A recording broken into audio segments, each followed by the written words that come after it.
Unit 3, Civics. Chapter 13. Constitution, its role. What is Constitution? The Constitution of a nation is a document which contains people's aspirations, values and ideals. It is considered very sacred. It is also the basis of all the laws according to which the nation is governed. It determines the role and responsibilities of the central government, the state governments and the local bodies. It enlists the duties as well as the rights of the people. संविधान एक ऐसा दस्तावेज है जिसमें लोगों की आकांक्षाएं, aspirations, मूल्य, वैल्यूज और आदर्श, आइडियल्स होते हैं। इसे बहुत पवित्र, सेक्रेड माना जाता है। यह सभी कानूनों, लॉज का आधार है, जिनके अनुसार राष्ट्र, नेशन, संचालित होता है। संविधान सरकारों के विभिन्न अंगों की भूमिका, रोल और जिम्मेदारियों, रिस्पॉन्सिबिलिटीज का निर्धारण करता है, जैसे कि केंद्रीय सरकार, सेंट्रल गवर्नमेंट, राज्य सरकारें, स्टेट गवर्नमेंट्स और स्थानीय निकाय, लोकल बॉडीज। यह लोगों के अधिकारों, राइट्स और कर्तव्यों, ड्यूटीज को भी सूचीबद्ध करता है। There are three parts of the state: the legislature, the executive and the judiciary. The legislature creates the laws, the executive implements them and the judiciary punishes those who violate the laws. राज्य के तीन प्रमुख अंग होते हैं: विधानमंडल, legislature, कार्यपालिका, executive और न्यायपालिका, जुडिशरी। विधानमंडल कानून बनाता है, कार्यपालिका, एग्जीक्यूटिव उन्हें लागू करती है और न्यायपालिका उन लोगों को दंडित करती है जो कानून का उल्लंघन, वायोलेट करते हैं। Beginning of a new era. 26 January 1950 is the red letter day in the history of modern India. On this day, the Constitution of India came into force. From this day onwards, we began to govern ourselves according to the laws made by our elected representatives. 26 जनवरी 1950 आधुनिक भारत के इतिहास में एक महत्वपूर्ण दिन है। इसी दिन भारत का संविधान लागू हुआ था। इस दिन के बाद से हम अपने चुने हुए प्रतिनिधियों द्वारा बनाए गए कानूनों के अनुसार खुद को शासित करने लगे। Need for the Constitution. Every country needs a constitution for functioning of its government. The Constitution ensures that the government will not run according to the desire of any individual or group of people, howsoever powerful they may be. हर देश को अपने शासन, government के संचालन के लिए एक संविधान, कॉन्स्टिट्यूशन की आवश्यकता होती है। संविधान यह सुनिश्चित करता है कि सरकार किसी एक व्यक्ति या किसी समूह की इच्छा, डिजायर के अनुसार नहीं चलेगी, चाहे वे कितने भी शक्तिशाली क्यों न हों। Before 15 August 1947, our country was governed by rules made by the British rulers. We did not have much power even in matters that immediately affected us. The right to vote was given only to a few selected adults. After independence, it was felt that the then existing laws could not meet our needs. So, a new constitution was framed for the country. 15 अगस्त 1947 से पहले हमारा देश British शासकों द्वारा बनाए गए नियमों के तहत चलता था। हमारे पास उन मामलों में भी ज्यादा अधिकार नहीं थे जो सीधे तौर पर हमारे जीवन को प्रभावित करते थे। मतदान, वोट का अधिकार केवल कुछ चुने हुए वयस्कों को दिया जाता था। स्वतंत्रता के बाद यह महसूस किया गया कि उस समय के कानून हमारी जरूरतों को पूरा नहीं कर सकते थे, इसलिए हमारे देश के लिए एक नया संविधान तैयार किया गया। A republic is different from a nation ruled by a foreign ruler. Now the power of the state rests in the people of India. No other country has any say in the laws that we make for our people. We are bound only by the Constitution. It is, therefore, our duty that we must respect our Constitution and be loyal to it. गणराज्य, Republic, एक राष्ट्र से अलग होता है जो विदेशी शासक द्वारा शासित होता है। अब राज्य की शक्ति भारत के लोगों में निहित है। कोई अन्य देश हमारे लिए बनाए गए कानूनों में कोई हस्तक्षेप, इंटरफेरेंस नहीं कर सकता। हम केवल संविधान से ही बंधे हैं। इसलिए यह हमारा कर्तव्य है कि हम अपने संविधान का सम्मान करें और उसके प्रति वफादार रहें। The Constitution of India has 395 articles and 12 schedules. At the time of inception, there were only 9 schedules. Bharat का संविधान 395 अनुच्छेद, आर्टिकल्स और 12 अनुसूचियां, स्केड्यूल्स शामिल करता है। इसकी शुरुआत में केवल 9 अनुसूचियां थी। A number of items concerning how we shall be governed are set in form of articles. The schedules are statements included in the Constitution to give clear and detailed meaning to the articles. संविधान में हमारे शासन से संबंधित कई मुद्दों को अनुच्छेदों के रूप में निर्धारित किया गया है। अनुसूचियां संविधान में ऐसी सूची, लिस्ट्स होती हैं जो अनुच्छेदों को स्पष्ट और विस्तृत रूप से समझाने का कार्य करती हैं। Framing of the Constitution. The Constitution of our nation was framed by an assembly of elected representatives. Elections to the Constituent Assembly were held in July 1946. The Constituent Assembly came into form soon after and its first meeting held on 9 December 1946. There were 389 elected members in the Constituent Assembly. Their members were elected by the members of the provincial assemblies. Most of the members of the Constituent Assembly belonged to the Indian National Congress. There were also some members who belonged to other political parties. The members of the Muslim League didn't take part in the proceedings of the Constituent Assembly. हमारे देश का संविधान एक assembly द्वारा तैयार किया गया था, जिसमें चुने हुए रिप्रेजेंटेटिव्स थे। जुलाई 1946 में कॉन्स्टिट्यूएंट असेंबली के लिए चुनाव हुए थे। इसके बाद यह असेंबली बन गई और इसका पहला मीटिंग 9 दिसंबर 1946 को हुआ था। इसमें कुल 389 इलेक्टेड मेंबर्स थे, जिनका चुनाव प्रोविंशियल असेंबलीज के द्वारा किया गया था। इस असेंबली के अधिकांश सदस्य इंडियन नेशनल कांग्रेस से थे। कुछ अन्य राजनीतिक दलों के भी सदस्य थे। मुस्लिम लीग के सदस्य कॉन्स्टिट्यूएंट असेंबली की कार्यवाही में शामिल नहीं हुए थे। The Constituent Assembly had representatives from almost all the political parties, communities and regions of India. It included some of the foremost men and women of India who had distinguished themselves in various walks of life. The best available legal brains in the nation were associated with the framing of the Constitution.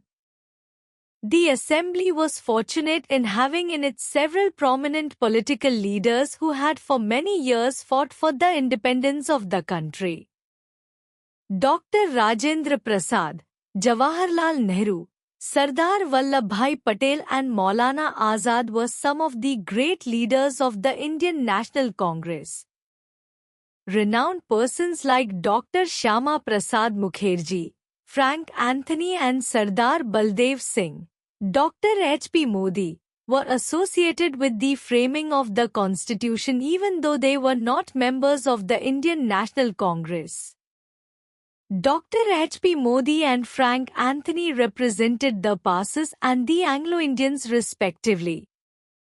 Constitutional experts like Alladi Krishnaswamy Iyer, Dr. B.R. Ambedkar, and K.M. Munshi were also members of the Constituent Assembly. The names of Mrs. Sarojini Naidu and Mrs. Vijaya Lakshmi Pandit deserve special mention. The Constituent Assembly was thus representative of all cross-sections of the Indian people. Constituent assembly में लगभग सभी राजनीतिक दलों, समुदायों और भारत के विभिन्न क्षेत्रों के रिप्रेजेंटेटिव्स थे। इसमें कुछ ऐसे महान पुरुष और महिलाएं भी शामिल थे जिन्होंने अपने जीवन के विभिन्न क्षेत्रों में अपनी पहचान बनाई थी। देश के सर्वोत्तम लीगल ब्रेन्स संविधान के निर्माण में जुड़े थे। इस असेंबली को यह सौभाग्य प्राप्त था कि इसमें कई प्रमुख राजनीतिक नेता थे जिन्होंने स्वतंत्रता संग्राम में कई सालों तक संघर्ष किया। डॉक्टर राजेंद्र प्रसाद, जवाहरलाल नेहरू, सरदार वल्लभ भाई पटेल और मौलाना आजाद भारतीय राष्ट्रीय कांग्रेस के महान नेता थे। प्रसिद्ध व्यक्ति जैसे doctor Shyama Prasad Mukherjee, Frank Anthony और सरदार बलदेव सिंह, डॉक्टर H.P. मोदी भी संविधान के निर्माण में जुड़े थे, हालांकि वे भारतीय राष्ट्रीय कांग्रेस के सदस्य नहीं थे। Doctor H.P. मोदी और फ्रैंक एंथनी ने पारसी और एंग्लो इंडियन समुदाय का प्रतिनिधित्व किया। संविधान विशेषज्ञों में जैसे अल्लादी कृष्णस्वामी अय्यर, डॉक्टर B.R. अम्बेडकर और K.M. मुंशी भी कॉन्स्टिट्यूएंट असेंबली के सदस्य थे। श्रीमती सरोजिनी नायडू और श्रीमती विजय लक्ष्मी पंडित का नाम विशेष रूप से उल्लेखनीय है। इस प्रकार कॉन्स्टिट्यूएंट असेंबली भारतीय जनता के सभी वर्गों का प्रतिनिधित्व करती थी। Working of the constituent assembly.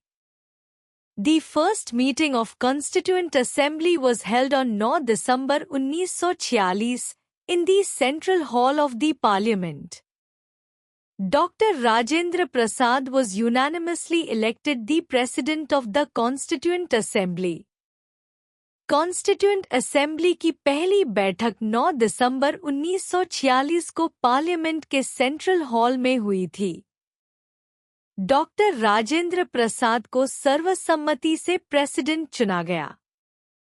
Doctor B.R. Ambedkar was made the chairman of the drafting committee. Doctor B.R. Ambedkar को ड्राफ्टिंग कमेटी का चेयरमैन बनाया गया। The drafting committee studied the constitutions of a number of countries such as France, Canada, Switzerland, United States of America, Australia, etc. The committee took their best features and adopted them. It also kept in view Indians' historical and cultural tradition. The best features of the existing constitutions gave our constitution unique face. Drafting committee ने कई देशों के संविधान जैसे France, Canada, Switzerland, United states of America, Australia आदि का अध्ययन किया। इस समिति ने इन देशों के सबसे अच्छे पहलुओं को लिया और उन्हें अपनाया। साथ ही भारतीय इतिहास और सांस्कृतिक परंपराओं को भी ध्यान में रखा गया। मौजूदा संविधानों के सर्वोत्तम पहलुओं ने हमारे संविधान को एक यूनिक रूप दिया। By February 1948, the draft constitution was ready. It was published in the leading newspapers of the country. Suggestions were sought from the people. The drafting committee studied the suggestions received and made necessary changes in the original draft. फरवरी 1948 तक draft constitution तैयार हो चुका था। इसे देश के प्रमुख समाचार पत्रों में प्रकाशित किया गया। लोगों से सुझाव मांगे गए थे। ड्राफ्टिंग कमेटी ने प्राप्त सुझावों का अध्ययन किया और मूल मसौदे में आवश्यक बदलाव किए। On 4 November 1948, the draft constitution was presented to the Constituent Assembly. It was discussed in detail for about a year. 4 नवंबर 1948 को ड्राफ्ट कॉन्स्टिट्यूशन को कॉन्स्टिट्यूएंट असेंबली में प्रस्तुत किया गया। इसे लगभग 1 साल तक विस्तार से चर्चा की गई। Then on 26 November 1949, the constitution was ultimately signed by the members of the Constituent Assembly. However, it came into effect only 3 months later. There is a historical reason for this. On 26 January in the year 1929 at its Lahore session, the Indian National Congress had adopted the attainment of Puma Swarajya, complete independence, as its final objective. फिर 26 नवंबर 1949 को संविधान को constituent assembly के सदस्यों ने हस्ताक्षर किया। हालांकि यह केवल 3 महीने बाद प्रभावी हुआ। इसका एक ऐतिहासिक कारण है। 26 जनवरी 1929 को इंडियन नेशनल कांग्रेस ने लाहौर सेशन में पूर्ण स्वराज, कंप्लीट इंडिपेंडेंस को अपने अंतिम उद्देश्य के रूप में अपनाया था। In remembrance of this historic day, it was decided to enforce the Constitution with effect from 26 January 1950. For the first time, in the year 1951, elections were held in accordance with the provision of the new Constitution. Dr. Rajendra Prasad was elected the first President of India and Jawaharlal Nehru became the first Prime Minister of the Indian Republic. इस ऐतिहासिक दिन की याद में यह तय किया गया कि संविधान को 26 जनवरी 1950 से लागू किया जाएगा। 1951 में पहली बार नई संविधान के प्रावधानों के अनुसार चुनाव हुए। डॉक्टर राजेंद्र प्रसाद को भारत के पहले राष्ट्रपति के रूप में चुना गया और जवाहरलाल नेहरू को भारतीय गणराज्य के पहले प्रधानमंत्री के रूप में नियुक्त किया गया। Constitution making, a challenging task. The framing of a constitution for a nation as big as India was very difficult and challenging task. There are a number of diversities by way of religions, languages and cultures. Every aspect had to be kept in view while framing the constitution. While unifying, due care and concern was to be shown to regional aspirations. It took 2 years, 11 months and 18 days to finally pass the constitution. A sum of 6 रुपए 40 पैसे crores was spent on the Constituent Assembly during that period. Bharat जैसे बड़े देश के लिए संविधान बनाना एक बहुत ही डिफिकल्ट और चैलेंजिंग कार्य था। यहाँ पर डिवर्सिटीज हैं, जैसे धर्म, भाषाएं और संस्कृतियाँ, और इन सभी पहलुओं को ध्यान में रखते हुए संविधान को फ्रेम किया गया। जबकि एकता की ओर ध्यान दिया गया, क्षेत्रीय आकांक्षाओं को भी ध्यान में रखा गया। इस संविधान को पास करने में 2 years, 11 months and 18 days का समय लगा। उस दौरान संविधान सभा पर 6 रुपए 40 पैसे करोड़ खर्च हुए। The Constitution proved a success. Whenever necessary, it has been amended in the interest of social justice and harmony. संविधान ने सफलता हासिल की और whenever necessary, इसे amended किया गया है ताकि social justice और harmony को बढ़ावा मिल सके। The word law is derived from Latin word lag, which means regulate, definite, stable and uniform. A law is equally applicable to all citizens. The rich and the poor are equal in the eyes of law. Law is a set of rules obeying which helps to maintain harmony in society. Law शब्द Latin शब्द lag से आता है, जिसका मतलब है regulate, definite, stable and uniform. एक कानून सभी नागरिकों पर समान रूप से लागू होता है। अमीर और गरीब दोनों इक्वल होते हैं कानून के सामने। कानून वह सेट ऑफ रूल्स होते हैं जिनका पालन समाज में हार्मनी बनाए रखने के लिए किया जाता है। Need for law. We need laws for the following reasons. हमें कानूनों की आवश्यकता निम्नलिखित कारणों से है। We need laws to carry our work smoothly. हमें कानूनों की जरूरत है ताकि हमारा काम स्मूथली चले। We need laws for the welfare of individual as well as society. हमें कानूनों की जरूरत है ताकि इंडिविजुअल और सोसाइटी की भलाई हो सके। We need laws for developing good habits and maintaining discipline. हमें कानूनों की जरूरत है ताकि अच्छे हैबिट्स विकसित किए जा सकें और अनुशासन बनाए रखा जा सके। We need laws to get the best out of our resources. हमें कानूनों की जरूरत है ताकि हम अपने संसाधनों का सबसे अच्छा उपयोग कर सकें। According to the Indian Constitution, the central government is authorized to make laws on 97 subjects. The state government is empowered to frame laws on 66 subjects and both governments can frame laws on 47 subjects.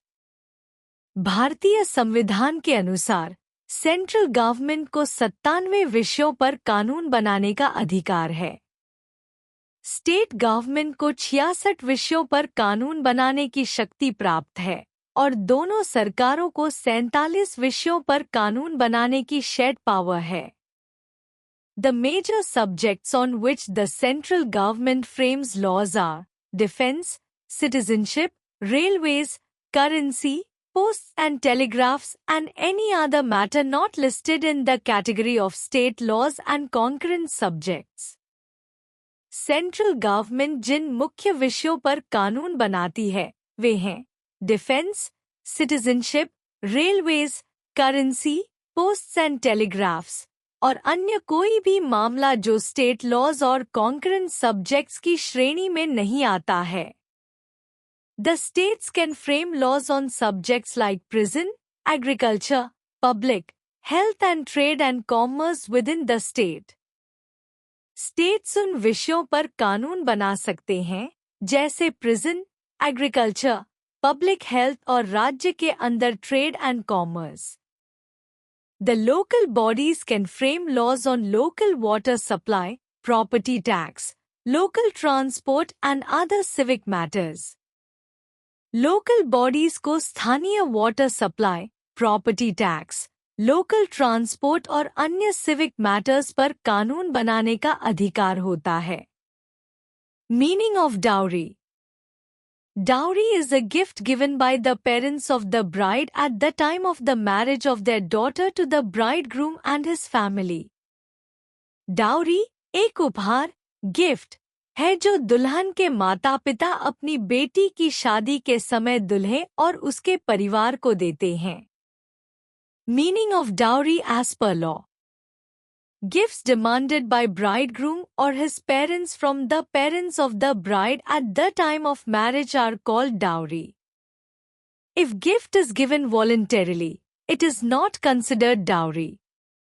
कानून के अनुसार शादी के समय दुल्हे या उसके माता-पिता द्वारा दुल्हन के माता-पिता से मांगे गए उपहारों को डाउरी कहा जाता है। यदि उपहार स्वेच्छा से दिया जाए तो उसे डाउरी नहीं माना जाता है। Evil aspects of dowry. The marriage ceremony becomes an occasion for sale and purchase. शादी का समारोह एक विक्रय, सेल और क्रय, परचेज का अवसर बन जाता है। The parents of the daughter have to take debts to arrange for dowry. दुल्हन के माता पिता को डाउरी का इंतजाम करने के लिए ऋण, डेब्ट्स लेना पड़ता है। Often parents of the groom use unfair means to get dowry. दुल्हे के माता पिता अक्सर डाउरी प्राप्त करने के लिए गलत तरीके अपनाते हैं. Several girls remain unmarried as their parents are not in a position to arrange the dowry. कई लड़कियां बिना शादी किए रह जाती हैं क्योंकि उनके माता पिता डाउरी का इंतजाम करने की स्थिति में नहीं होते. Parents often resort to killing of baby daughters even before their birth. माता पिता अक्सर अपनी बेटी को जन्म से पहले ही मारने की कोशिश करते हैं. Bridegrooms and the parents do all kind of atrocities when their daughter-in-law do not bring them the desired amount of dowry. दुल्हे और उसके माता पिता तब अत्याचार, atrocities, करते हैं जब उनकी बहू उन्हें मनचाही डाउरी नहीं ला पाती. The Dowry Prohibition Act 196 I. The Government of India took a very serious notice of the terrible consequences of the practice of dowry and passed the Dowry Prohibition Act in 1961. Demanding dowry was declared an offence.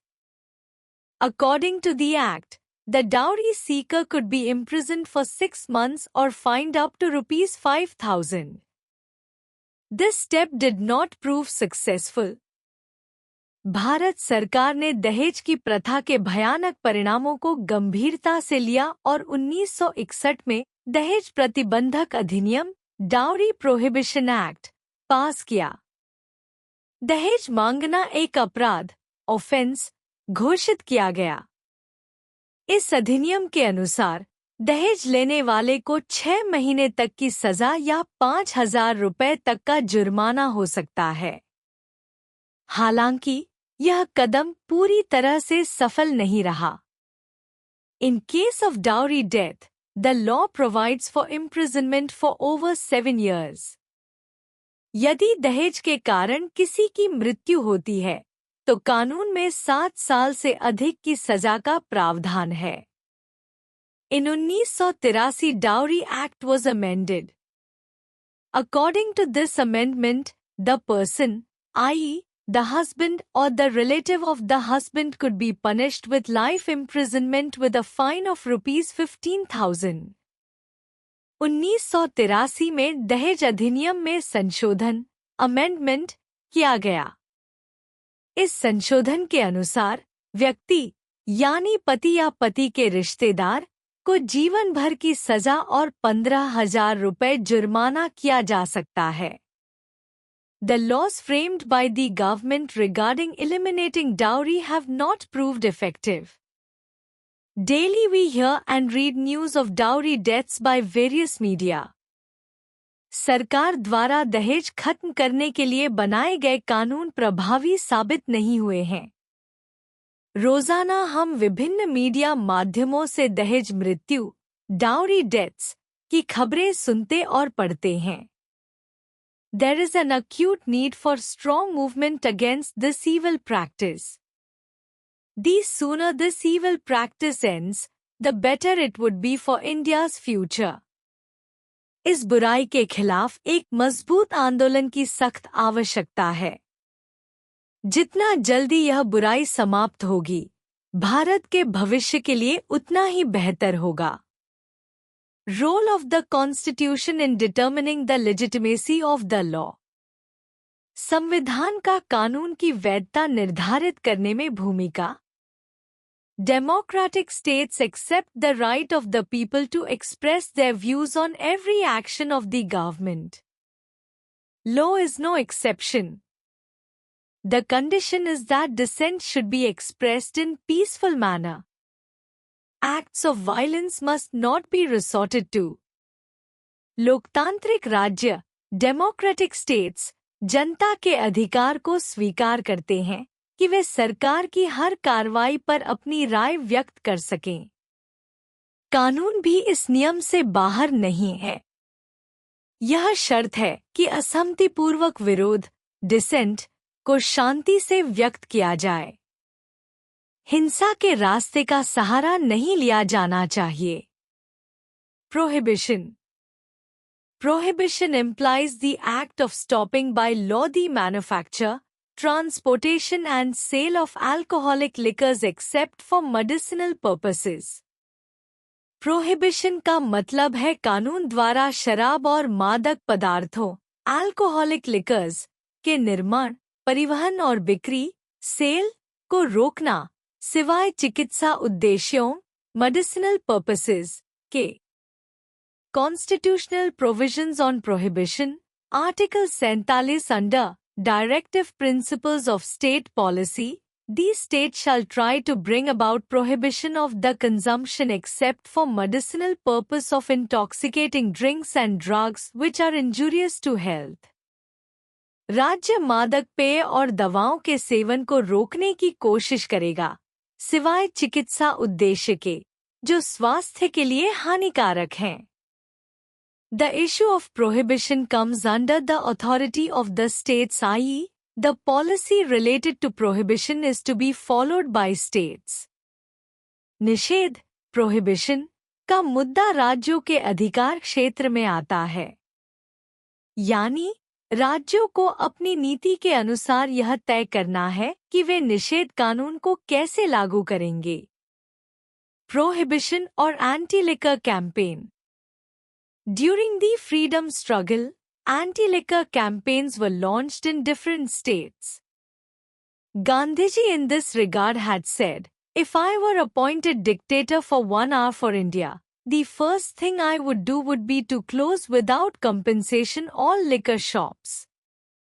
स्वतंत्रता संग्राम के दौरान विभिन्न राज्यों में शराब विरोधी अभियानों, एंटी-लिकर कैंपेन्स की शुरुआत की गई थी।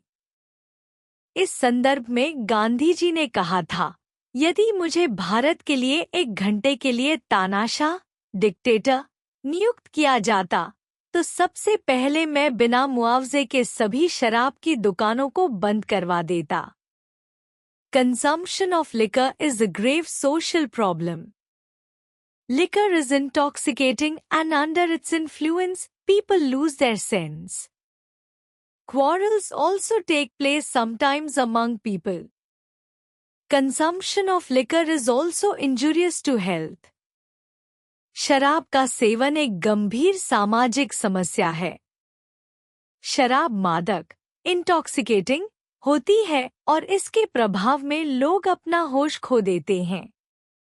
कभी-कभी शराब के प्रभाव में लोग आपस में झगड़े, क्वारल्स भी करने लगते हैं। शराब का सेवन स्वास्थ्य, हेल्थ के लिए भी हानिकारक है। The prohibition of inquiry committee, I 956. The committee gave a number of suggestions. With view to control the consumption of liquor, some states took some steps but the outcomes were not encouraging.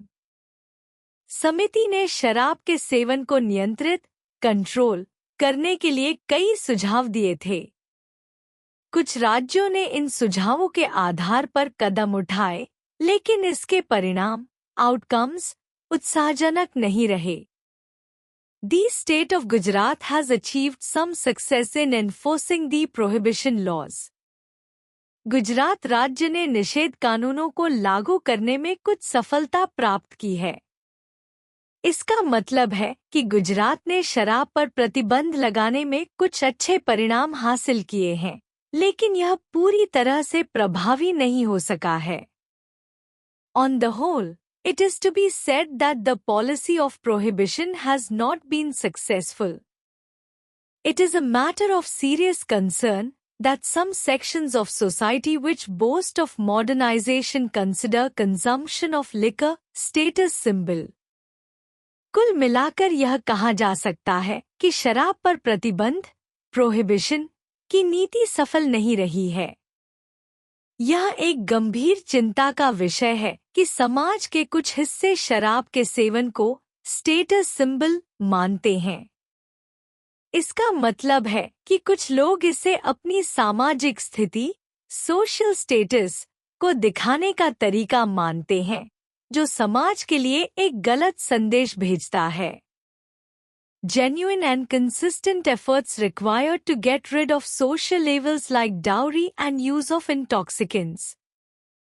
In such issues, government efforts can yield fruitful results only when people are wide awake and cooperate with the government agencies. सामाजिक बुराइयों से छुटकारा पाने के लिए genuine और लगातार प्रयासों की आवश्यकता है, जैसे दहेज और नशे का सेवन। ऐसी समस्याओं में सरकार के प्रयास तभी सफल, फ्रूटफुल हो सकते हैं जब लोग पूरी तरह से जागरूक, वाइड अवेक हों और सरकारी एजेंसियों के साथ सहयोग, कोऑपरेट करें। इसका मतलब है कि सरकार अकेले यह बदलाव नहीं ला सकती। इसके लिए समाज का हर व्यक्ति जिम्मेदार, रिस्पॉन्सिबल और जागरूक होना जरूरी है। Preamble as the source of vision. The preamble of the Constitution. It is the introductory statement that provides briefly the objectives of the Constitution. The preamble provides guidance to the representatives of the people in their task. It gives expression to aspirations of the Indian people. यह संविधान का परिचयात्मक वक्तव्य, introductory statement, है जो संविधान के उद्देश्यों, ऑब्जेक्टिव्स को संक्षेप में प्रस्तुत करता है। प्रस्तावना लोगों के प्रतिनिधियों को उनके कार्य में मार्गदर्शन, गाइडेंस प्रदान करती है। यह भारतीय लोगों की आकांक्षाओं, एस्पिरेशंस को व्यक्त, एक्सप्रेशन करती है। Every word of the preamble has its importance. We must understand the complete meaning of these words and terms used in the preamble. प्रस्तावना के हर शब्द का अपना महत्व है। हमें प्रस्तावना में प्रयुक्त शब्दों और वाक्यांशों, टर्म्स का पूरा अर्थ, मीनिंग समझना चाहिए। We, the people of India. The preamble of our Constitution commences with the words, "We, the people of India." It refers that the Constitution derives its authority from the people of India. The final source of all power are the people of India. हमारी संविधान की प्रस्तावना, "We, the people of India," शब्दों से शुरू होती है। इसका अर्थ है कि संविधान को अपनी अधिकारिता, अथॉरिटी, भारतीय लोगों से प्राप्त होती है। इसका मतलब है कि भारतीय जनता ही सत्ता का अंतिम स्रोत, फाइनल सोर्स ऑफ पावर, है। India is sovereign. Before independence, we were governed by the laws made by the British rulers. There is no such foreign control over us now. We can frame our laws without any external interference. Our head of the state is the President of India, who is elected and not appointed. The sovereignty rests in the people of India, who are the ultimate masters of their own destiny.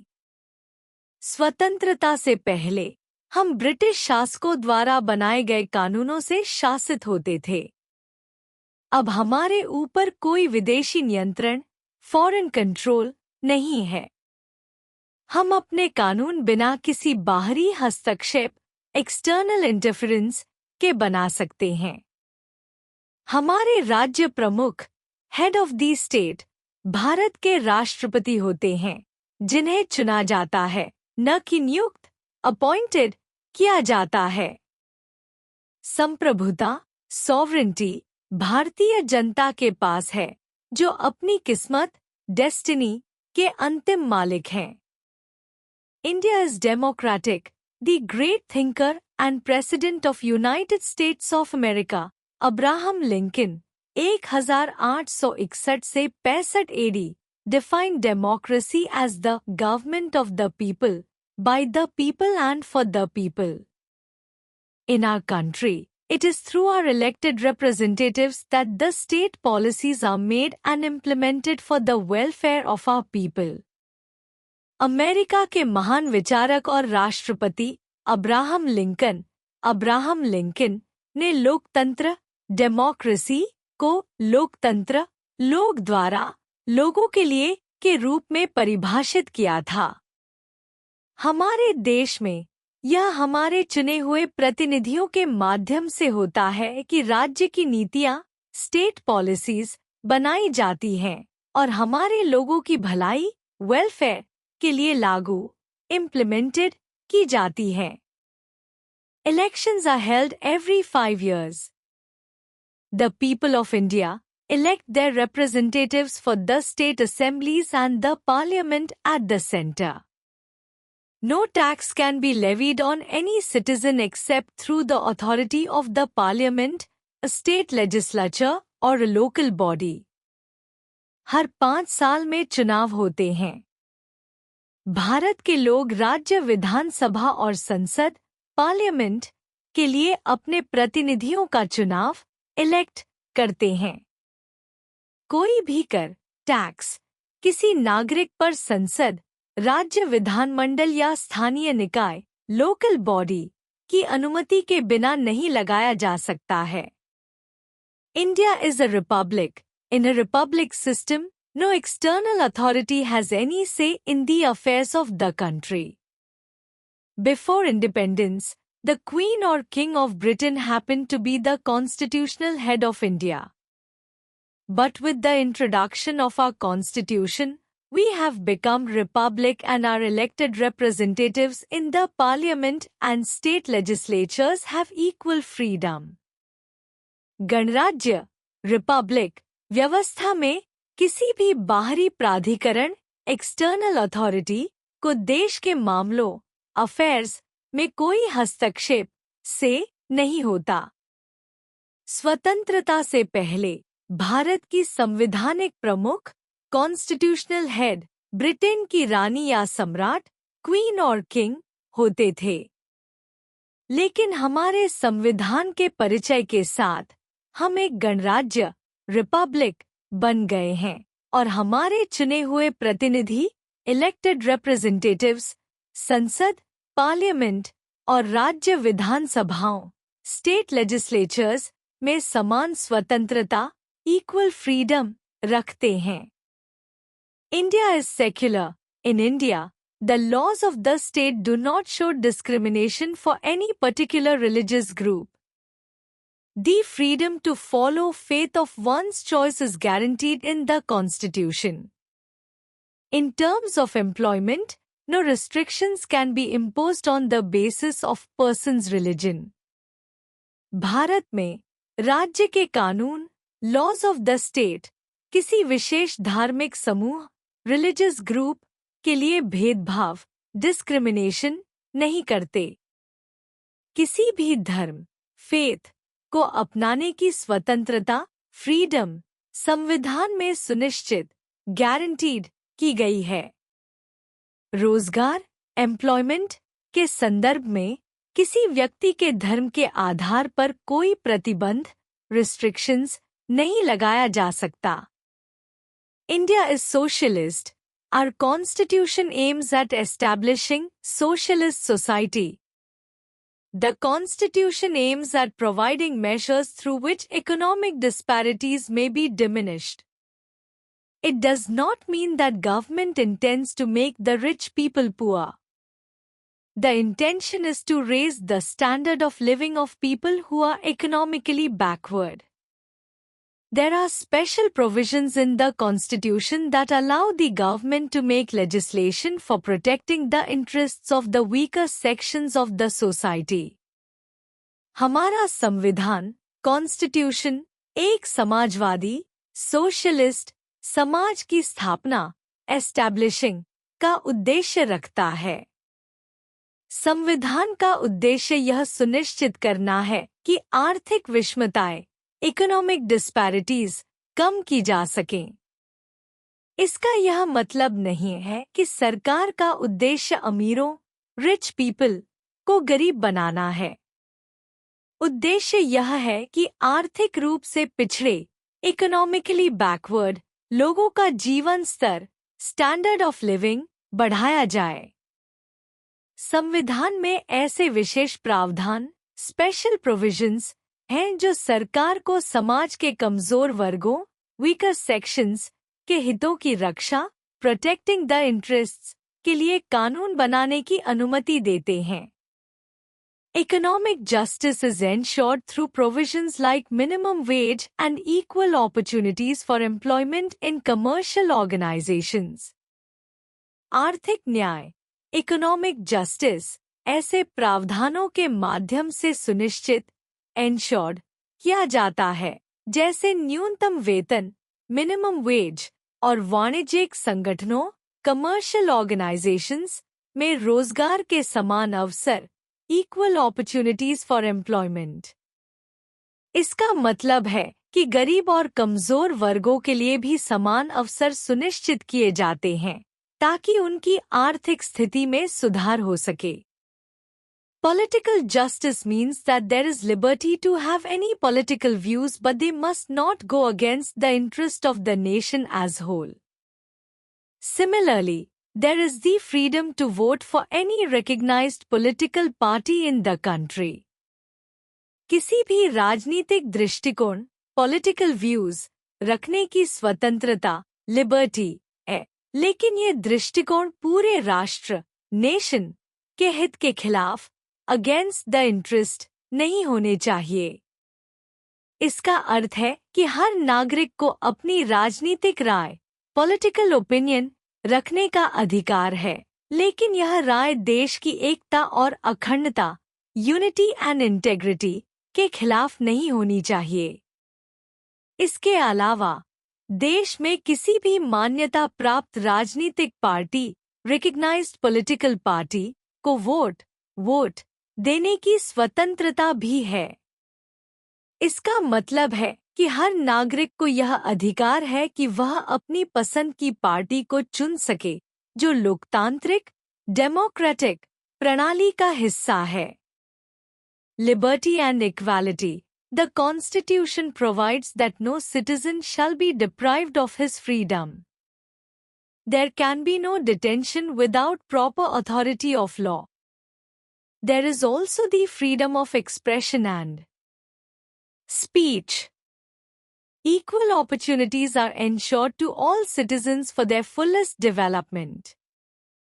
संविधान यह सुनिश्चित करता है कि कोई भी नागरिक अपनी स्वतंत्रता, फ्रीडम, से वंचित, डिप्राइव्ड, नहीं किया जा सकता। किसी भी नागरिक को कानून के उचित प्राधिकरण, प्रॉपर अथॉरिटी ऑफ लॉ, के बिना हिरासत, डिटेंशन, में नहीं लिया जा सकता। इसका मतलब है कि बिना किसी उचित कारण या कानून के प्रावधान के किसी को बंदी नहीं बनाया जा सकता। इसके अलावा संविधान में अभिव्यक्ति और वाक स्वतंत्रता, freedom of expression and speech, का अधिकार भी दिया गया है। इसका अर्थ है कि हर नागरिक को अपनी राय, ओपिनियन और विचार, आइडियाज, व्यक्त करने का अधिकार है, बशर्ते यह राष्ट्र के हित के खिलाफ न हो। संविधान यह भी सुनिश्चित करता है कि सभी नागरिकों को उनके पूर्ण विकास, फुलेस्ट डेवलपमेंट, के लिए समान अवसर, इक्वल अपॉर्चुनिटीज, प्राप्त हों। इसका मतलब है कि समाज में किसी भी नागरिक के साथ भेदभाव, डिस्क्रिमिनेशन, नहीं किया जाएगा और सभी को अपनी क्षमताओं को पूरी तरह से विकसित करने का मौका मिलेगा। Fraternity. The Constitution intends to promote the feeling of mutual brotherhood among all citizens. संविधान का उद्देश्य सभी नागरिकों में आपसी भाईचारे, म्यूचुअल ब्रदरहुड, की भावना को बढ़ावा देना है। इसका मतलब है कि समाज में सभी को एक दूसरे के साथ भाईचारे के भाव से रहना चाहिए और एक दूसरे का समर्थन करना चाहिए। Liberty, fraternity and equality are interrelated. It is only when all citizens are free and bound by a feeling of brotherhood that there can be equality. स्वतंत्रता, liberty, बंधुत्व, fraternity, और समानता, equality, आपस में जुड़े हुए हैं। जब सभी नागरिक स्वतंत्र, फ्री, होते हैं और एक दूसरे के लिए भाईचारे की भावना, फीलिंग ऑफ ब्रदरहुड, से बंधे होते हैं, तभी समानता, इक्वालिटी, संभव हो सकती है। सिर्फ वही नागरिक जो समान स्वतंत्रताओं और अधिकारों, equal freedoms and equal rights के साथ जीते हैं, वे एक दूसरे के लिए भाईचारे की भावना महसूस कर सकते हैं। इसका मतलब है कि जब सभी को समान अधिकार मिलते हैं, तभी वे एक दूसरे के साथ भाईचारे के रिश्ते में बंध सकते हैं।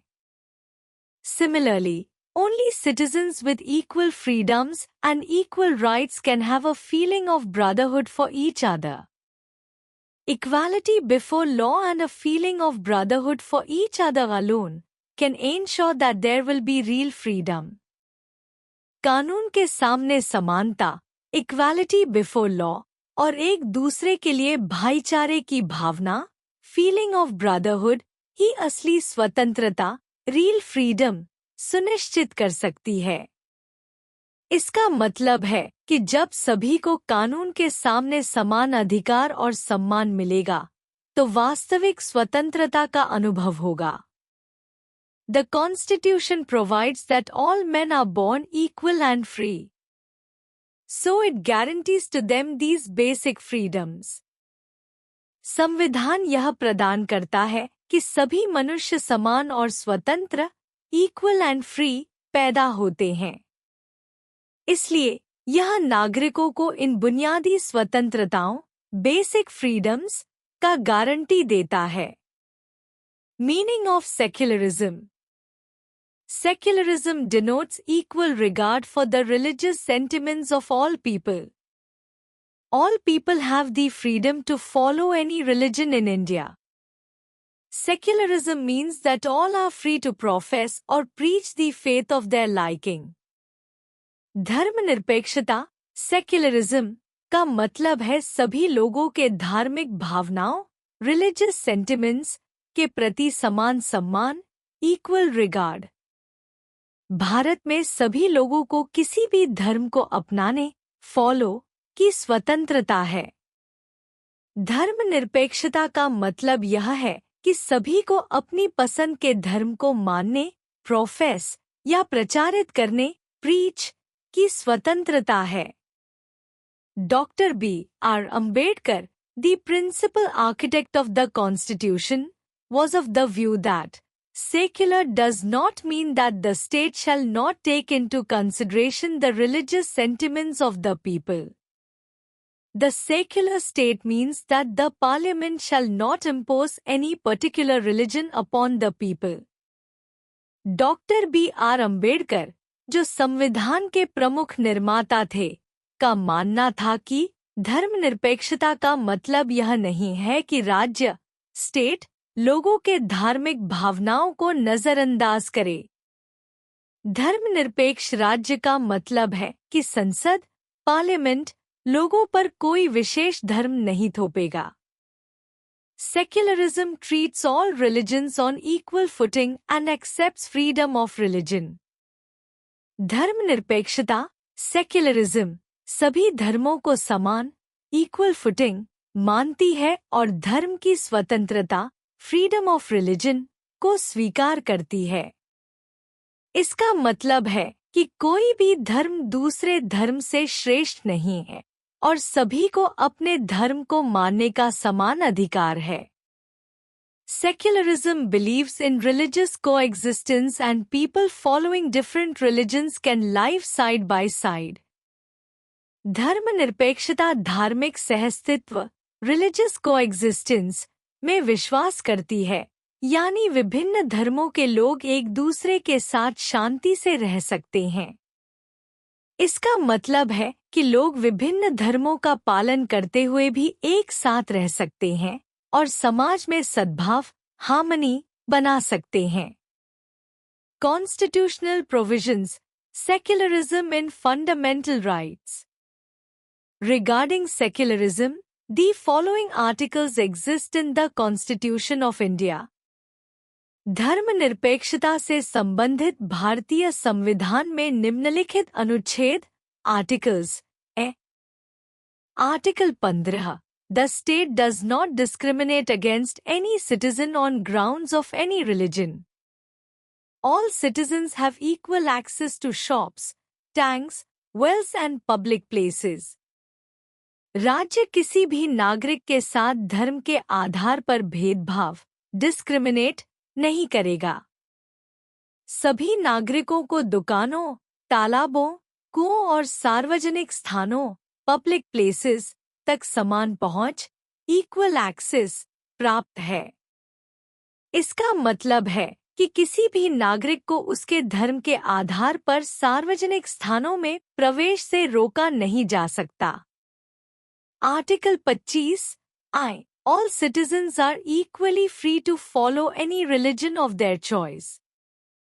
सभी नागरिकों को अपनी पसंद के धर्म को अपनाने, फॉलो की समान स्वतंत्रता, फ्रीडम है। इसका मतलब है कि हर नागरिक को अपने विश्वास, फेथ के अनुसार किसी भी धर्म को मानने का अधिकार है। Article 27 No person can be made to pay any tax for the promotion of any religion.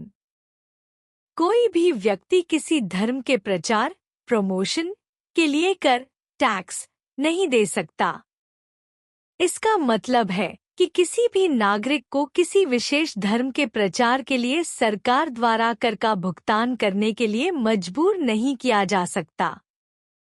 Article 28 I. No religious instruction can be provided in any educational institution wholly maintained out of state funds. राज्य के fund से पूरी तरह से संचालित किसी भी शैक्षिक संस्थान, एजुकेशनल इंस्टीट्यूशन में धार्मिक शिक्षा, रिलीजियस इंस्ट्रक्शन नहीं दी जा सकती। इसका मतलब है कि सरकारी स्कूलों या संस्थानों में धार्मिक शिक्षा का प्रावधान नहीं हो सकता है। Article 29 I. On religious ground no citizen can be denied admission to any educational institution maintained by the state or receiving aid out of state funds. धार्मिक आधार पर किसी नागरिक को राज्य द्वारा संचालित या राज्य फंड से सहायता प्राप्त शैक्षिक संस्थान, एजुकेशनल इंस्टीट्यूशन में प्रवेश से नहीं रोका जा सकता।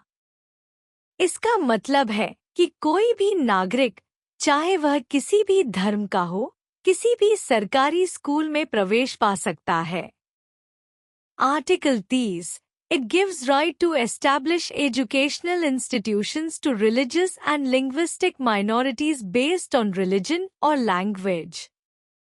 It also prohibits any discrimination in grant of aid to any educational institutions run by religious minority. यह अनुच्छेद धार्मिक और भाषाई अल्पसंख्यकों को उनके धर्म या भाषा के आधार पर शैक्षिक संस्थान, एजुकेशनल इंस्टीट्यूशंस स्थापित करने का अधिकार प्रदान करता है।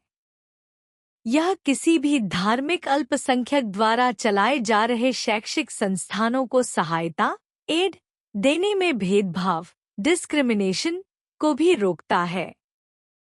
इसका मतलब है कि धार्मिक और भाषाई अल्पसंख्यकों को अपनी शिक्षा व्यवस्था, एजुकेशन सिस्टम स्थापित करने और संचालन में समान अवसर दिए जाते हैं और सरकारी सहायता में कोई भेदभाव नहीं किया जाता है।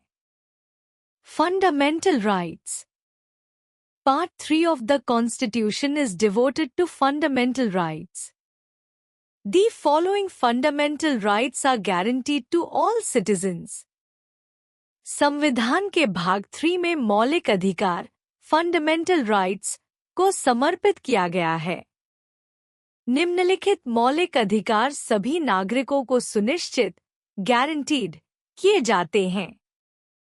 Right to equality, articles 14 to 17। समानता का अधिकार, सभी नागरिकों को कानून के समक्ष समान अधिकार मिलता है और किसी भी प्रकार का भेदभाव नहीं किया जाता। Right to freedom, articles 19 to 22। स्वतंत्रता का अधिकार, यह अधिकार व्यक्तियों को अपनी आज़ादी से जुड़ी कई स्वतंत्रताएं प्रदान करता है, जैसे स्वतंत्रता से अभिव्यक्ति, फ्रीडम ऑफ स्पीच, सभा, संघ, और आंदोलन की स्वतंत्रता। Right against exploitation, articles 23 and 24। शोषण के खिलाफ अधिकार। इस अधिकार के तहत किसी को भी बेगार, फोर्स्ड लेबर या शोषण, एक्सप्लॉयटेशन के तहत काम करने के लिए मजबूर नहीं किया जा सकता। Right to freedom of religion, articles 25 and 28। धर्म की स्वतंत्रता का अधिकार। नागरिकों को अपने पसंदीदा धर्म का पालन करने और प्रचार करने का अधिकार मिलता है। Cultural and educational rights, articles 29 to 30।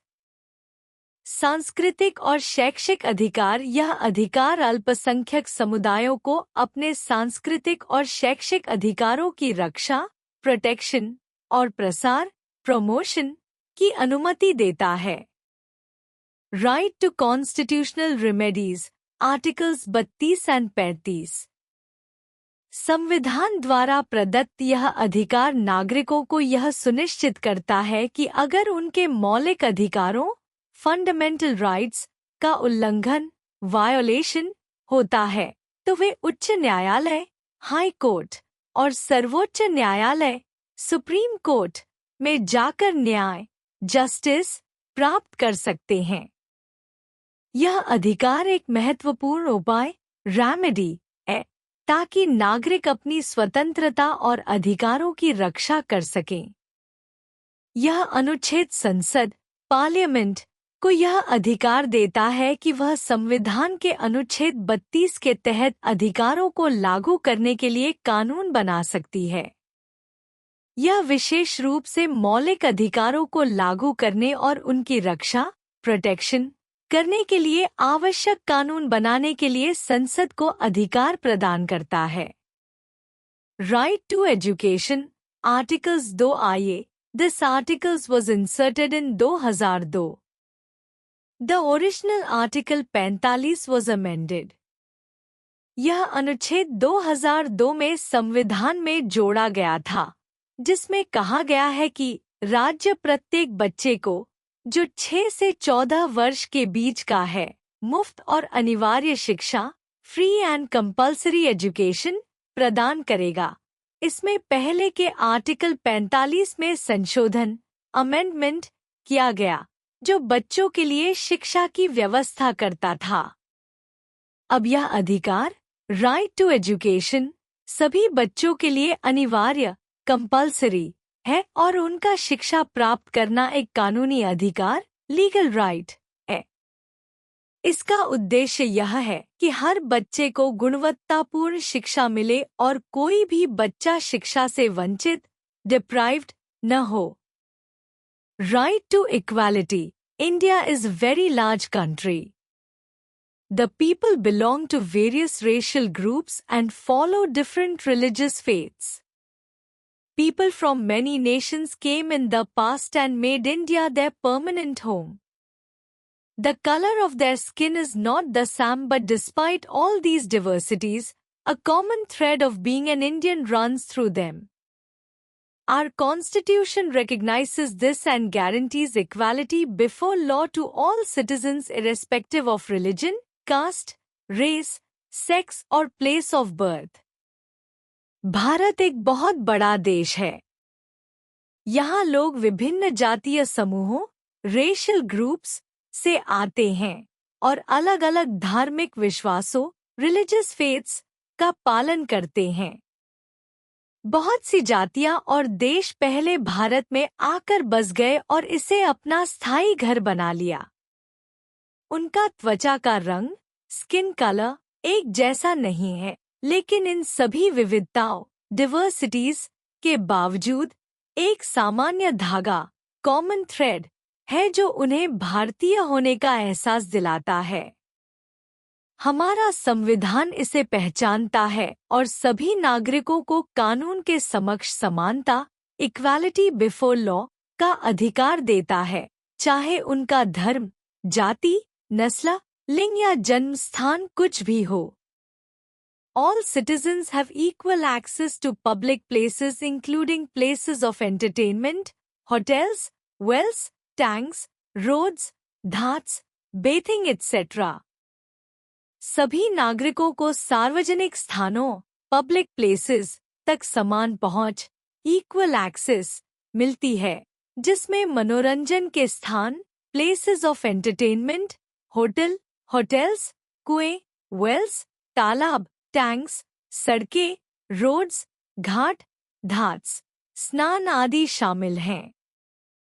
No government agency is allowed to discriminate against any citizens in matters of employment.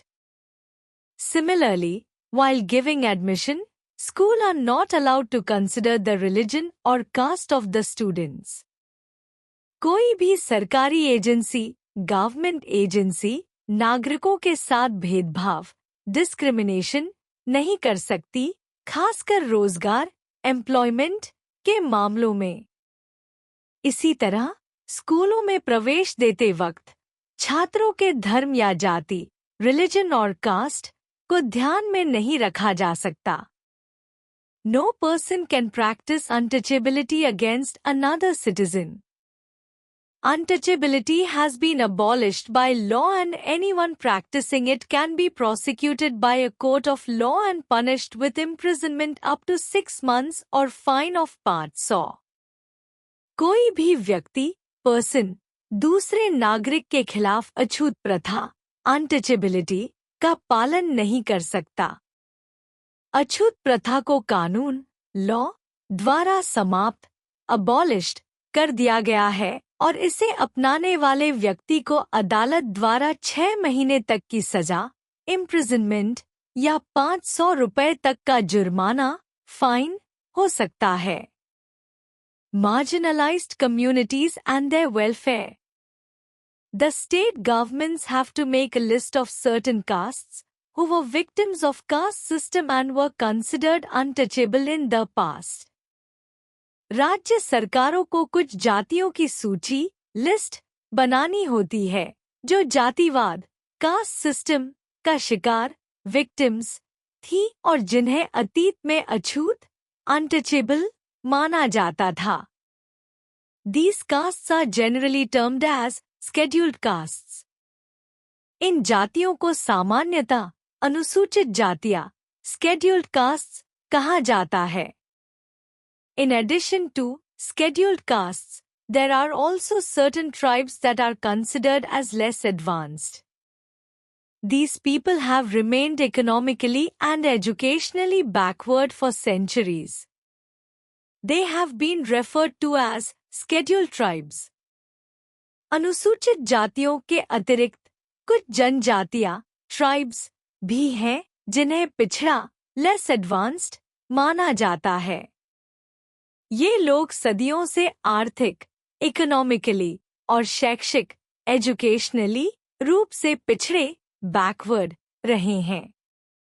इन्हें अनुसूचित जनजातियां स्केड्यूल्ड ट्राइब्स कहा जाता है। संविधान इन समुदायों के लिए विशेष प्रावधान स्पेशल प्रोविजंस करता है ताकि उन्हें समान अवसर इक्वल अपॉर्चुनिटीज मिल सकें और वे समाज में समग्र विकास ओवरऑल डेवलपमेंट कर सकें। The right to equality does not prevent the state from making special provisions for the betterment and upliftment of people belonging to scheduled castes or scheduled tribes. In Free India, provisions have been made to give them special support to enable them to come up to the level of the rest of the country, educationally and economically. समानता का अधिकार राज्य को अनुसूचित जातियों scheduled castes या अनुसूचित जनजातियों scheduled tribes के लोगों के कल्याण और उत्थान upliftment के लिए विशेष प्रावधान special provisions बनाने से नहीं रोकता। स्वतंत्र भारत में इन समुदायों को शैक्षिक, एजुकेशनल और आर्थिक, इकोनॉमिक रूप से समाज के अन्य हिस्सों के बराबर लाने के लिए विशेष सहायता, सपोर्ट दी गई है। Certain percentage of seats have been reserved for them in educational institutions as well as in selection for public appointments. These provisions have helped to secure substantial social justice for large section of our people in accordance with the objectives set out in the preamble as well as the directive principles of state policy. कुछ प्रतिशत सीटें seats इन समुदायों के लिए शैक्षिक संस्थानों educational institutions और सरकारी नियुक्तियों पब्लिक अपॉइंटमेंट्स के लिए आरक्षित रिजर्व्ड की गई हैं। ये प्रावधान प्रोविजंस हमारे लोगों के एक बड़े वर्ग लार्ज सेक्शन के लिए सामाजिक न्याय सोशल जस्टिस सुनिश्चित करने में मदद करते हैं, जो प्रस्तावना प्रियम्बल और राज्य नीति के मार्गदर्शक सिद्धांतों directive principles of state policy के उद्देश्यों ऑब्जेक्टिव्स के अनुरूप हैं। Right to freedom. This right is the basis of Indian democracy. It provides for 7 freedoms. यह अधिकार भारतीय लोकतंत्र इंडियन डेमोक्रेसी का आधार बेसिस है। यह 7 स्वतंत्रताएं 7 freedoms प्रदान करता है। Freedom of speech and expression. यह अधिकार नागरिकों को अपनी राय ओपिनियन और विचार आइडियाज व्यक्त करने की स्वतंत्रता देता है, बशर्ते यह किसी अन्य की स्वतंत्रता या समाज की भलाई के खिलाफ न हो। Freedom to form unions and associations. यह अधिकार नागरिकों को संगठनों और संघों यूनियंस एंड एसोसिएशंस का निर्माण करने की स्वतंत्रता प्रदान करता है, ताकि वे अपने सामूहिक हितों कलेक्टिव इंटरेस्ट्स की रक्षा कर सकें। Freedom to assemble peacefully without arms. यह अधिकार नागरिकों को बिना हथियारों आर्म्स के शांतिपूर्ण तरीके से सभा असेंबलीज आयोजित करने की स्वतंत्रता देता है, ताकि वे अपनी आवाज उठा सकें या अपने अधिकारों के लिए संघर्ष कर सकें। Freedom to move freely all over the county.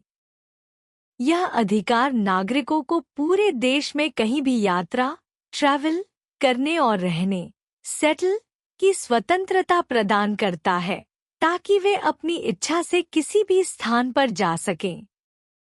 Freedom to settle in any part of the country.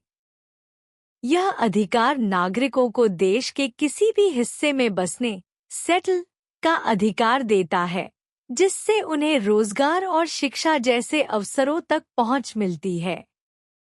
Freedom to practise any profession और carry on any occupation trade और बिजनेस। यह अधिकार नागरिकों को किसी भी पेशे प्रोफेशन व्यापार बिजनेस या उद्योग ट्रेड में काम करने की स्वतंत्रता देता है, ताकि वे अपनी पसंद के क्षेत्र में काम करके अपना जीवन यापन कर सकें। Citizens can enjoy these freedoms only under certain limits and conditions. In fact, the freedom of speech is meaningful only when no one has the freedom to abuse. नागरिक इन स्वतंत्रताओं का आनंद केवल कुछ सीमाओं और शर्तों के तहत ही ले सकते हैं। दरअसल, इन स्वतंत्रताओं फ्रीडम्स का उपयोग तभी सार्थक मीनिंगफुल होता है जब किसी के पास दूसरों को गाली देने अब्यूज की स्वतंत्रता नहीं होती। इसका मतलब है कि स्वतंत्रता का मतलब यह नहीं है कि हम दूसरों का अपमान इंसल्ट करें या उनके अधिकारों को हानि पहुंचाएं। All these freedoms have to be enjoyed with certain restrictions and social interest. We must enjoy our independence in a way that it does not obstruct the freedom of other citizens. सभी इन स्वतंत्रताओं का उपयोग सामाजिक हित में कुछ प्रतिबंधों के साथ करना चाहिए। हमारी स्वतंत्रता का उपयोग इस तरह से किया जाना चाहिए कि वह समाज सोसाइटी के भले के लिए हो। इसका मतलब है कि अपनी स्वतंत्रता का उपयोग करते हुए हमें यह सुनिश्चित करना होगा कि यह समाज की समृद्धि प्रॉस्पेरिटी और शांति पीस को नुकसान हार्म न पहुंचाए। हमारी स्वतंत्रता का आनंद इस तरह से लिया जाना चाहिए कि यह दूसरों की स्वतंत्रता, फ्रीडम, में हस्तक्षेप, इंटरफेरेंस, न करे। इसका मतलब है कि हमारी स्वतंत्रता किसी और के अधिकारों का उल्लंघन, वायोलेशन, नहीं करना चाहिए। Right against exploitation. In our society, all sections are not equally in a position to protect their rights. The Constitution provides that human beings cannot be sold as slaves. The laws of the state protects children below 14 years of age from being employed in hazardous jobs that might have adverse effect on their future growth. हमारे समाज में सभी वर्ग, sections समान रूप से अपने अधिकारों, राइट्स की रक्षा करने की स्थिति में नहीं होते। संविधान यह सुनिश्चित करता है कि मनुष्यों को दास, स्लेव्स के रूप में बेचा नहीं जा सकता। राज्य के कानून, लॉज ऑफ द स्टेट, 14 वर्ष से कम उम्र के बच्चों, children below 14 years of age, को ऐसे खतरनाक, हैजर्डस कामों में रोजगार, एम्प्लॉयमेंट से बचाते हैं जो उनके भविष्य, फ्यूचर ग्रोथ के लिए हानिकारक, एडवर्स इफेक्ट हो सकते हैं। Right to freedom of religion. India is a secular state in which all religions are equal before the law. All citizens are free to profess the religion of their choice. They are free to construct places of worship like temples, mosques, gurudwaras and churches etc. Different religious communities can establish their own educational institutions. Bharat एक धर्मनिरपेक्ष, secular राज्य है जहां सभी धर्मों, religions को कानून, law के सामने समान, इक्वल माना जाता है। सभी नागरिकों को अपने पसंदीदा धर्म, रिलीजन ऑफ देयर चॉइस का पालन करने की स्वतंत्रता, फ्रीडम है। वे पूजा स्थल, प्लेसेस ऑफ वर्शिप जैसे मंदिरों, टेम्पल्स, मस्जिदों, मॉस्क्स, गुरुद्वारों, गुरुद्वारास और चर्चों, चर्चेस को बनाने, कंस्ट्रक्ट की स्वतंत्रता रखते हैं। विभिन्न धार्मिक समुदाय, रिलीजियस कम्युनिटीज अपनी शिक्षा संस्थाएं, एजुकेशनल इंस्टीट्यूशंस स्थापित, एस्टैब्लिश कर सकते हैं। Cultural and educational rights. India is a vast country having established varied living styles. The Constitution allows groups of people, howsoever small, to preserve their language and culture. Bharat एक विशाल, vast देश है जिसमें विभिन्न जीवन शैली, लिविंग स्टाइल्स हैं। संविधान, constitution, समूहों को, चाहे वे कितने भी छोटे क्यों न हों, अपनी भाषा, लैंग्वेज और संस्कृति, कल्चर को बनाए रखने, प्रिजर्व की अनुमति देता है। इसका मतलब है कि प्रत्येक समुदाय को अपनी सांस्कृतिक पहचान, कल्चरल आइडेंटिटी और अपनी भाषा, लैंग्वेज को बचाए रखने का अधिकार है। Minorities based on religion and language have the right to set up and administer educational institutions. The state provides financial assistance to all institutions in an equal manner. धर्म और भाषा के आधार पर अल्पसंख्यकों, minorities, को अपनी शैक्षिक संस्थाओं, educational institutions, की स्थापना, सेटअप और प्रबंधन, administer, करने का अधिकार है। राज्य, स्टेट, सभी संस्थाओं को समान, इक्वल, वित्तीय सहायता, फाइनेंशियल असिस्टेंस प्रदान करता है ताकि वे समान रूप से अपना कार्य कर सकें। Right to constitutional remedies. This is the most important right among the fundamental rights. If any citizen feels that his right has been violated by another citizen or even an agency of the government, he or she can approach the High Court and the Supreme Court for seeking justice.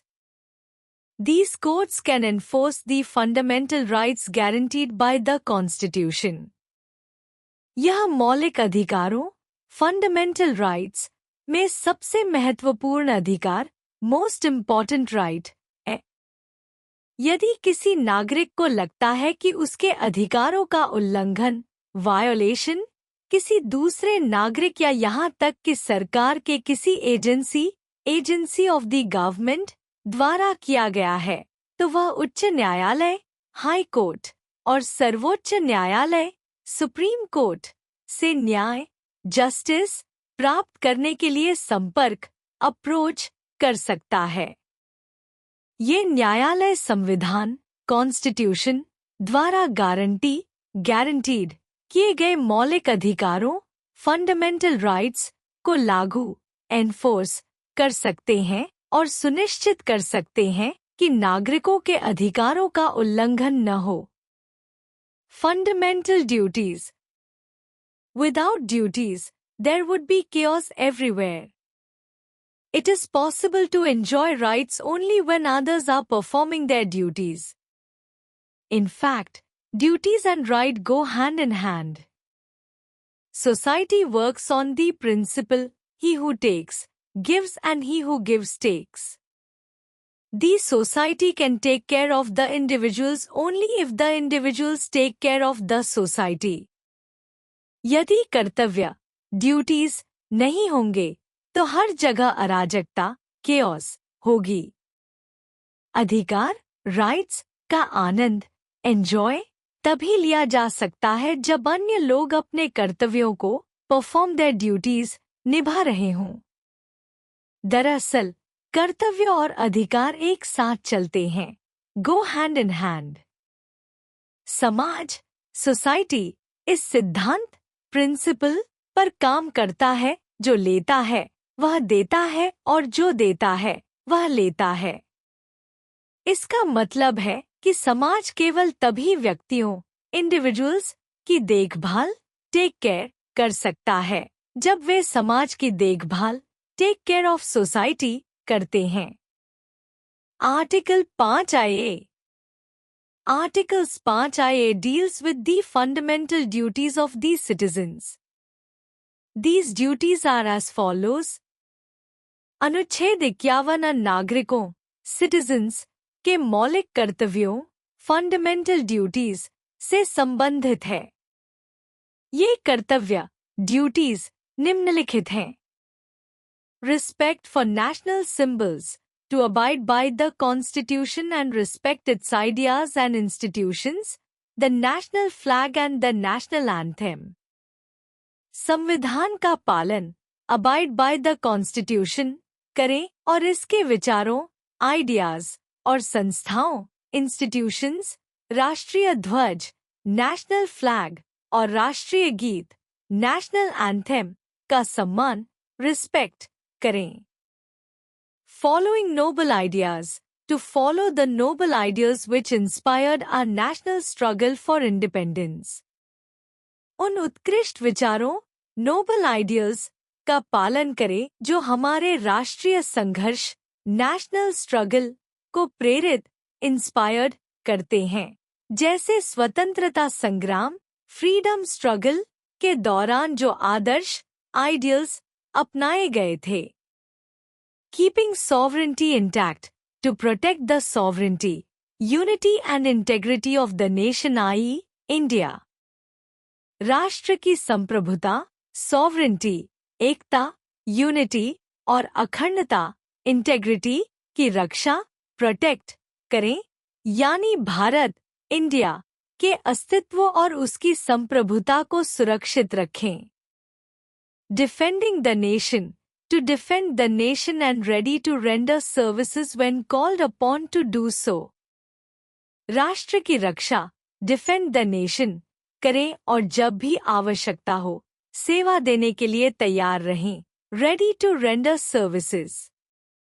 इसका मतलब है कि देश की सुरक्षा के लिए हमें अपनी जिम्मेदारी निभानी चाहिए और जरूरत पड़ने पर कर्तव्यों को पूरा करना चाहिए।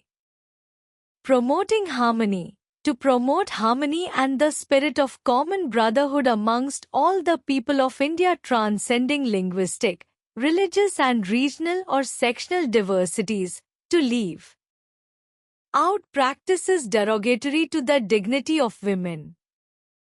समाज में सामंजस्य, हार्मनी और सामान्य भाईचारे, स्पिरिट ऑफ कॉमन ब्रदरहुड की भावना को बढ़ावा देना, प्रोमोट है, जो भारत के सभी लोगों के बीच भाषा, लिंग्विस्टिक, धर्म, रिलीजियस और क्षेत्रीय, रीजनल या वर्गीय, सेक्शनल भेदभाव, डिवर्सिटीज से परे हो। इसका मतलब है कि हमें भारत के विभिन्न सांस्कृतिक, भाषाई और धार्मिक विविधताओं, डिवर्सिटीज के बावजूद एकजुट, यूनाइटेड रहना चाहिए और सभी नागरिकों के बीच समानता और भाईचारे की भावना को प्रोत्साहित, प्रोमोट करना चाहिए। हमें महिलाओं की गरिमा, डिग्निटी ऑफ विमेन को ठेस पहुंचाने वाली डेरोगेटरी प्रथाओं को छोड़ देना चाहिए। इसका मतलब है कि समाज में महिलाओं के साथ समानता और सम्मान, रिस्पेक्ट के साथ व्यवहार, ट्रीट किया जाना चाहिए और किसी भी प्रकार की शोषण, भेदभाव या अपमान, डिसरिस्पेक्ट को समाप्त, एलिमिनेट करना चाहिए। Preserving rich heritage, to preserve the rich heritage of our composite culture. हमारी मिश्रित संस्कृति, कंपोजिट कल्चर की समृद्ध विरासत, रिच हेरिटेज को संरक्षित, प्रिजर्व करना है। इसका मतलब है कि हमें अपनी सांस्कृतिक धरोहर, कल्चरल हेरिटेज को सहेजना चाहिए और आने वाली पीढ़ियों, फ्यूचर जनरेशंस तक पहुंचाना चाहिए, ताकि हम अपनी पहचान, आइडेंटिटी और मूल्य, वैल्यूज बनाए रखें। Protection environment, to protect and improve the natural environment including forests, rivers, lakes, wildlife and to have compassion for living creatures. प्राकृतिक पर्यावरण, नेचुरल एनवायरनमेंट जैसे वन, फॉरेस्ट्स, नदियाँ, रिवर्स, झीलें, लेक्स, वन्यजीव, वाइल्ड लाइफ को संरक्षित, प्रोटेक्ट और सुधारने, इम्प्रूव के लिए काम करना है। हमें जीवित प्राणियों, लिविंग क्रीचर्स के प्रति दया, कंपैशन और सहानुभूति, सिंपैथी विकसित करनी चाहिए, ताकि सभी प्रजातियां, स्पीशीज का संरक्षण हो सके और पृथ्वी पर जीवन, लाइफ की गुणवत्ता बेहतर हो।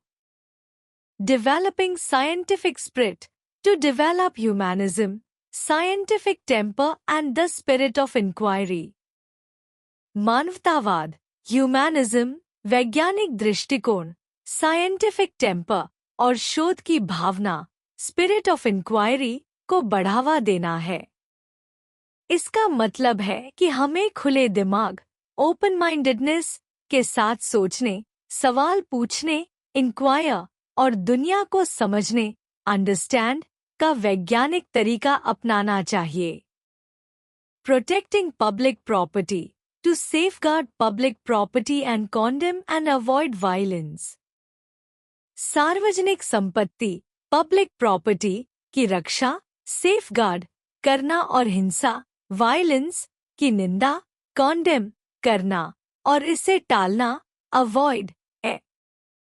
इसका मतलब है कि हमें सार्वजनिक संसाधनों, पब्लिक रिसोर्सेज का सम्मान करना चाहिए और किसी भी प्रकार की हिंसा, वायलेंस से बचना चाहिए। Striving towards excellence, to strive towards excellence in all fields of individual and collective activities so that the country constantly rises to higher levels of achievement. व्यक्तिगत और सामूहिक गतिविधियों, इंडिविजुअल एंड कलेक्टिव एक्टिविटी के सभी क्षेत्रों में उत्कृष्टता, एक्सीलेंस की ओर प्रयास करना है, ताकि देश, कंट्री निरंतर, कॉन्स्टेंटली उच्चतम स्तर पर उपलब्धियों, अचीवमेंट्स को प्राप्त कर सके। इसका मतलब है कि हमें अपने काम, वर्क में सर्वोत्तम, बेस्ट करने की कोशिश करनी चाहिए ताकि हमारा देश प्रगति प्रोग्रेस कर सके। Providing opportunities for primary education. To provide opportunities for education to all children between the age of 6 and 14 years. 6 से 14 वर्ष की आयु age of 6 to 14 years के सभी बच्चों को शिक्षा एजुकेशन के अवसर प्रदान करना है। इसका मतलब है कि हमें यह सुनिश्चित इंश्योर करना चाहिए कि हर बच्चे को अच्छी क्वालिटी और मुफ्त फ्री शिक्षा मिल सके ताकि सभी को समान अवसर मिल सकें।